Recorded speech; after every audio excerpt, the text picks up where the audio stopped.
সুস্বাদু গাজরের হালুয়া রেসিপি। প্রথমে গাজরগুলো ভালো করে ছিলে নিতে হবে। আমি ভালো করে ছিলে নিচ্ছি। গাজরগুলো ভালো করে ছিলা হয়ে গেলে আমি এটা ধুয়ে নিব। আপনারা আপনাদের পছন্দ মতো যতগুলো গাজর লাগবে ঠিক ততগুলো নেবেন। আমার এখানে মনে হয় 1 কেজির মতো গাজর আছে, আমি সেটাই নিয়েছি। আর বেশি আপনারা যদি বেশি হালুয়া বানাইতে চান তাহলে বেশি গাজর নেবেন, আবার যদি কম লাগে তাহলে একটু কম নেবেন, সমস্যা নাই। আপনাদের যতটুকু পরিমাণ গাজর লাগবে ততটুকু পরিমাণ নিয়ে নেবেন। ছিলা হয়ে গেলে আমরা গাজরটা একটু কেটে নিচ্ছি। এই তো সবগুলো গাজর এক এক করে কেটে নিচ্ছি।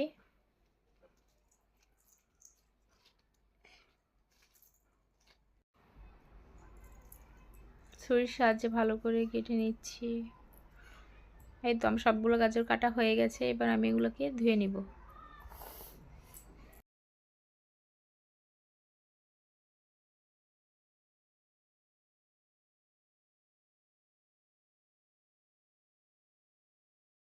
এবার আমি এগুলোকে ভালো করে ধুয়ে নিব। দেখতে পাচ্ছেন ভালো করে পানি দিয়ে কষলে কষলে ধুয়ে নিচ্ছি। দেওয়া হয়ে গেলে আমি এগুলোকে গ্রেট করে নিব। একটা গ্রেটারের সাহায্যে আমি গ্রেট করে নিচ্ছি ভালো করে। সবগুলো গাজর এক এক করে গ্রেট করে নিব।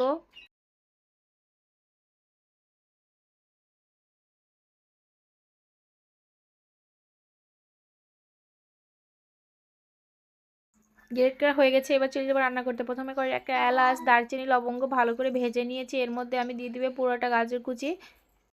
এবার ফ্রাই প্যানের মধ্যে দিয়ে কিছুক্ষণ আমি একটু নাড়াচাড়া করে ভালো করে এটার যে পানি আছে সেটা একটু শুকিয়ে নিব।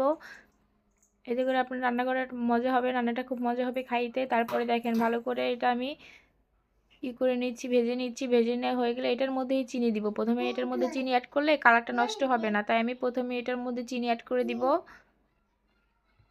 এই তো ভালো করে কিছুক্ষণ সময় নিয়ে ভেজে নেবেন, তাহলে ভালো হবে রান্নাটা। ভালো করে এটা ভাজা হয়ে গেলে এটার মধ্যে চিনি দিয়ে দিব। চিনি দিয়ে আবার কিছুক্ষণ নাড়াচাড়া করে চিনিটা ভালো করে মিশিয়ে নিব, একটু জাল দিব।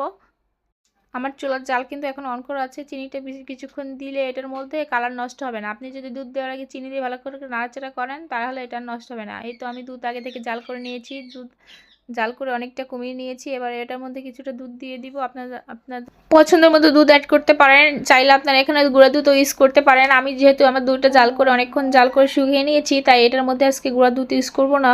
এটা এমনিতেই মজা হবে খুব। 1 কেজির মতো দুধ জাল করে অনেকটা শুকিয়ে নিয়েছি।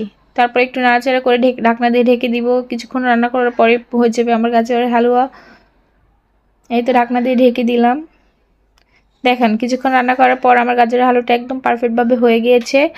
এটার মধ্যে আমি এখন কিছু কিশমিশ, কিছু কাজু বাদাম অ্যাড করব।